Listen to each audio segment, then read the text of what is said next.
नमस्कार. आपल्यासोबत आहेत ज्येष्ठ आंबेडकरी कवी बबनदादा सर्वदे. आम्ही आज महापरिनिर्वाण दिनानिमित्ताने संपूर्ण महाराष्ट्रातून आणि पूर्ण देशातून जगभरातून चैत्यभूमीवरती लोक आलेले आहेत. डॉक्टर बाबासाहेब आंबेडकर उद्यान जे चेंबूरमध्ये आहे, चळवळीचा बालेकिल्ला आहे. बाबासाहेबांचा ह्या बालेकिल्ल्यामध्ये आज आम्हाला बबनदादा सर्वदे मिळालेत, जे उठाव साहित्य मंचाच्या वतीने वस्त्या वस्त्या पेटवत निघाले आहेत. कवितेच्या माध्यमातून आम्ही नामदेव ढसाळ बघितलेत, अनेक विद्रोही कवी बघितलेत. एक बबनदादा सर्वदे, आपलं स्वागत आहे. आणि आज तुम्ही बाबासाहेबांना, आज लाखो जनता चैत्यभूमी येत आहे, आपण काय बाबासाहेबांना अभिवादन कराल आणि एक कविता काय सादर कराल?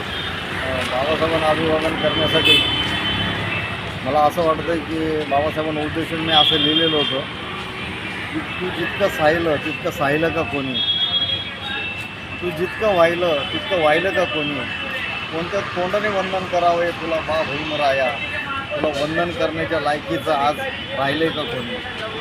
हे जरी आम्ही म्हणत असलो तरी बाबासाहेबांच्याबद्दल जे आमच्या मनात आत्मीय येते त्याबद्दल असं म्हणावं असं वाटतं की तू सोसलेले जीव घेण्या वेदना आजही आम्हाला पळपळ छाळतात. तुझ्या निस्वार्थी मायेच्या आठवणीत करोडो डोळ्यातील सागर ओघळतात.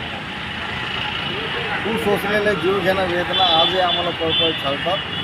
तुझ्या निस्वार्थी मायेच्या आठवणीत करोडो डोळ्यातील सागर ओघळतात. काय सांगू भीमराया, म्हणून तर युगानुयुगाची पावले आपोआप चैत्यभूमीकडे वळतात, आपोआप चैत्यभूमीकडे वळतात. बबनदादा, आपण एक साहित्यिक आहात आणि बाबासाहेबांना अभिवादन करणारे लोक आलेले आहेत. साहित्यिकाच्या वतीने आपण बाबासाहेबांना कशा अभिवादन केलं कवितेतून, पण एक काय संदेश द्याल समाजाला? संदेश काय देणार? बाबासाहेबांनी संदेश दिलेला आहे, त्याचं पालन केलं तरी सगळं झालं.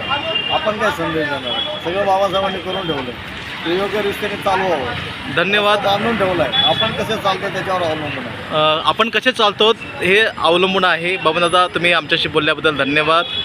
उठाव साहित्य मंच्या वतीने अख्ख्या मुंबईभर आणि महाराष्ट्रभर कवितेतून एक नवीन उठाव निर्माण करण्याची ताकद ह्या लोकांमध्ये आहे आणि तुम्ही आमच्याशी बोलल्याबद्दल धन्यवाद.